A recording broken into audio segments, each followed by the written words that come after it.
Hello friends, कैसे हैं आप सब। आप सभी का आपके अपनी YouTube channel sociology with Sangeeta में मैं संगीता स्वागत करती हूं।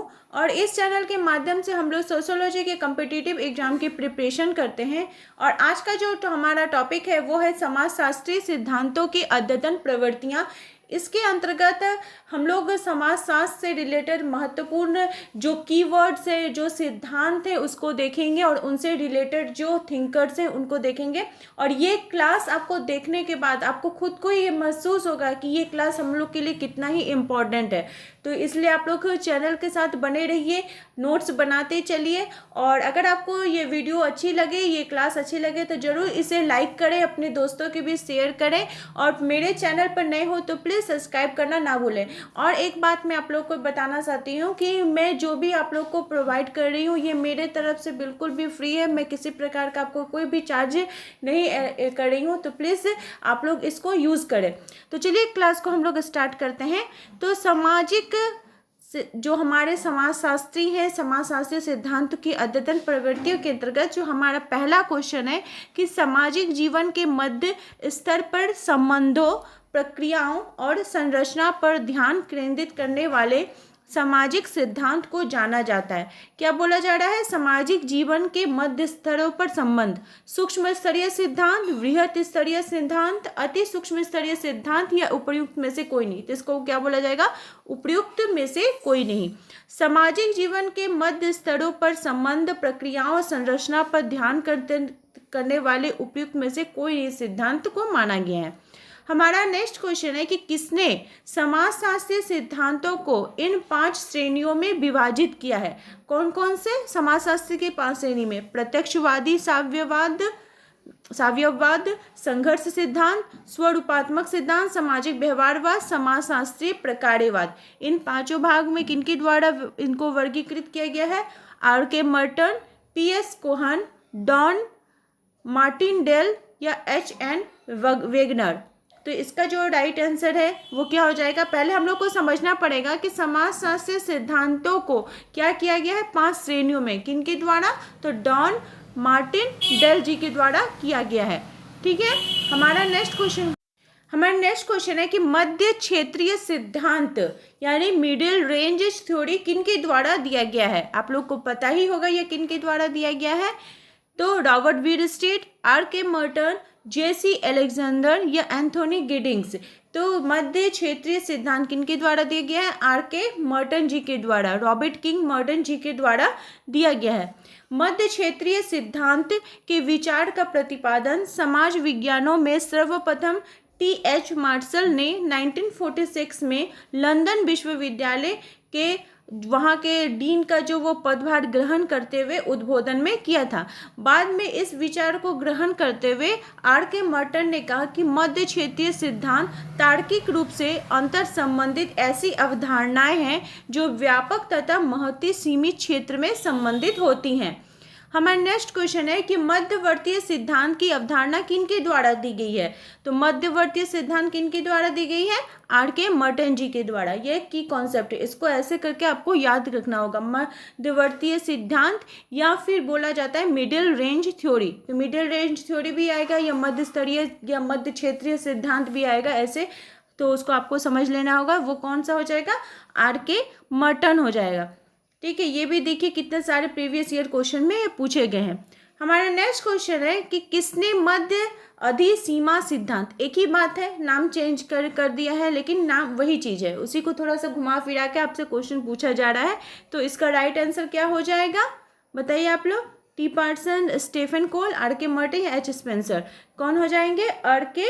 मर्टन, रॉबर्ट किंग मर्टन हो जाएंगे। ये हम लोगों ने क्या देख लिया? मध्य स्तरीय सिद्धांत को, मिडिल रेंज थ्योरी को हम लोगों ने यहाँ तक देखा। अब हम लोग देखेंगे प्रकार्यवाद के संदर्भ में कि समाजशास्त्र में प्रकार्यात्मक परिप्रेक्ष्य का प्रारंभ करने वाले कौन थे। तो प्रकार्यात्मक जो परिप्रेक्ष्य इसको सबसे पहले किनके द्वारा स्टार्ट किया गया था?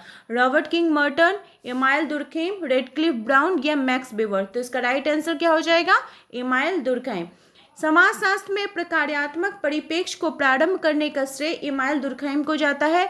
उनका श्रम विभाजन का सिद्धांत इसी पर आधारित था। उनका जो श्रम विभाजन का सिद्धांत है, किस पर, अगर क्वेश्चन पूछा जाता है कि श्रम विभाजन का सिद्धांत किस पर आधारित है, तो प्रकार्यात्मक परिप्रेक्ष्य पर आधारित है।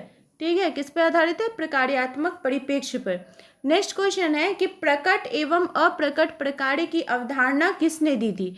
प्रकट एवं अप्रकट, तो प्रकट और अप्रकट भी आ सकता है, किनके द्वारा दी गई है? P Sorokin, T Parsons, Levi Strauss या आर के मर्टन। तो आर के मर्टन ने प्रकट एवं अप्रकट प्रकार्य की अवधारणा को प्रस्तुत किया है। वे पहले समाजशास्त्री थे जिन्होंने प्रकार्य एवं दुष्प्रकार्य के बीच अंतर स्पष्ट किया।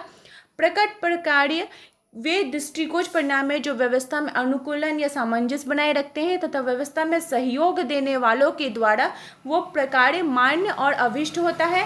अप्रकट प्रकार्य वे हैं जो ना तो मान्य होते हैं और ना ही अभिष्ट।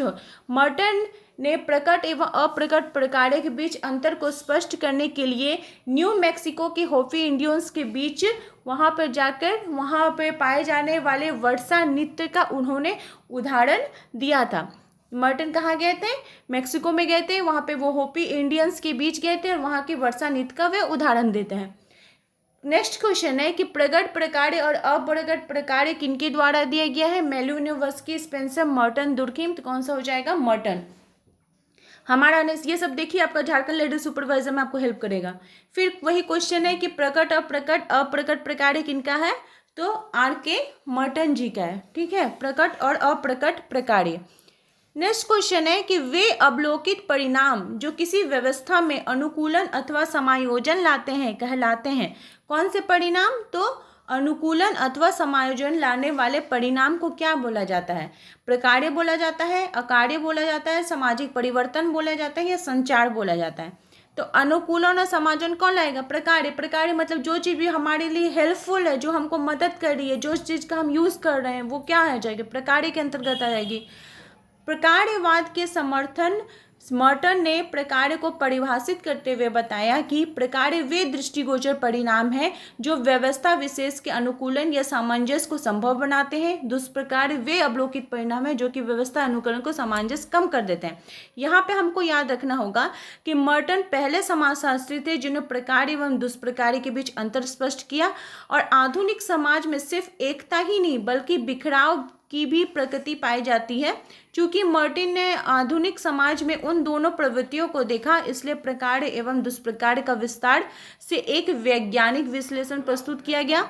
मर्टन ने प्रकार्य को 5 प्रचलित अर्थों में इसकी चर्चा की है, जो इस प्रकार है। प्रकार्य सार्वजनिक उत्सव या सम्मेलन के अर्थ में, प्रकार्य व्यवस्था के रूप में, प्रकार्य किसी सामाजिक पद पर आसीन व्यक्ति के कार्यकलाप या भूमिका के अर्थ में, गणित शास्त्रीय अर्थ में एवं व्यवस्था बनाए रखने में सहायक प्राणी शास्त्रीय या सामाजिक कार्य प्रणाली के अर्थ में प्रकार्य।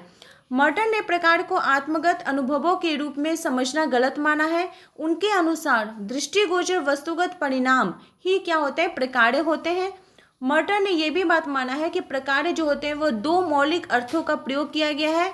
उसमें एक जैव व्यवस्था होती है और एक क्या हो जाएगी कि जो जैव व्यवस्था के अंतर्गत किसी लक्ष्य, उद्देश्य आदि के परिणाम के अर्थ में प्रकार्य को समझना।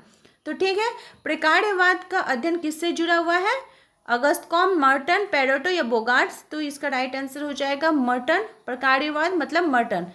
फिर क्वेश्चन है कि जो व्यवस्था से अनुकूलन या सामंजस्य बनाए रखते हैं वे क्या कहलाते हैं? प्रकार्य, अकार्य, प्रकट प्रकार्य या अंतर्निहित प्रकार्य। तो इसका राइट आंसर हो जाएगा प्रकार्य।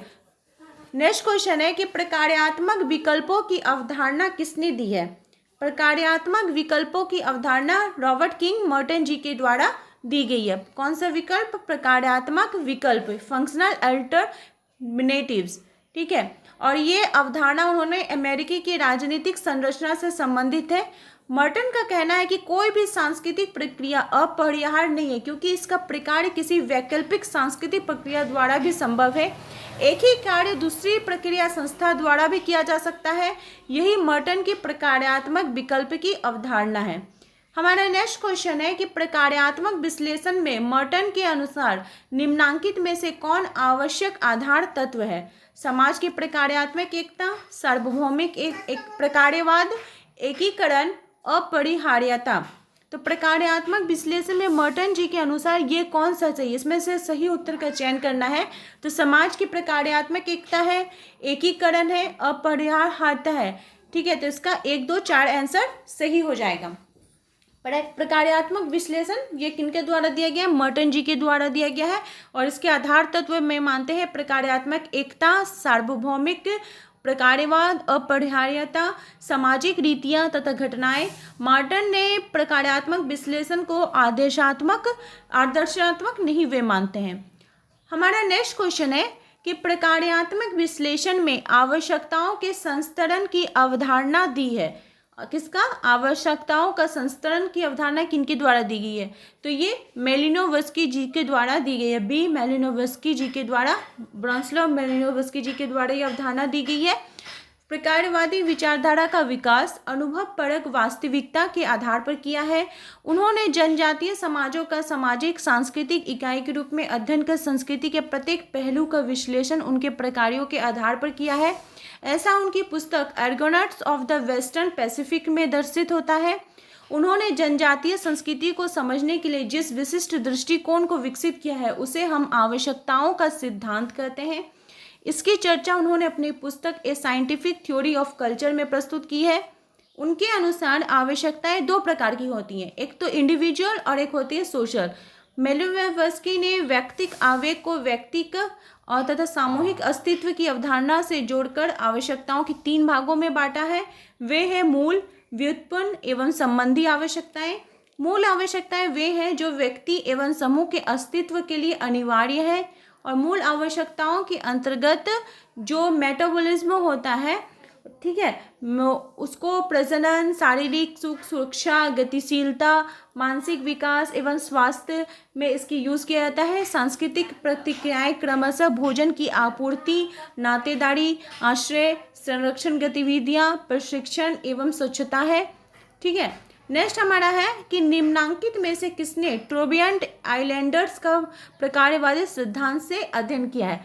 किसने अध्ययन किया है? तो इसका राइट आंसर हो जाएगा मेलिनोवस्की जी ने अपनी आवश्यकताओं के सिद्धांत के माध्यम से संस्कृति को एक गत्यात्मक व्यवस्था के रूप में स्वीकार किया है। संस्कृति की व्याख्या उन्होंने एक प्रकार्यात्मक दृष्टिकोण से की है। इसके आधार पर ही उन्होंने ट्रोबिएंट आइलैंडर्स समूह में निर्जाति विवरण का संकलन एवं विश्लेषण व्यवस्थित ढंग से किया है। उनके प्रकार्यात्मक विश्लेषण को सैद्धांतिक अंतर्दृष्टि के विषय के संदर्भ में देखते हैं।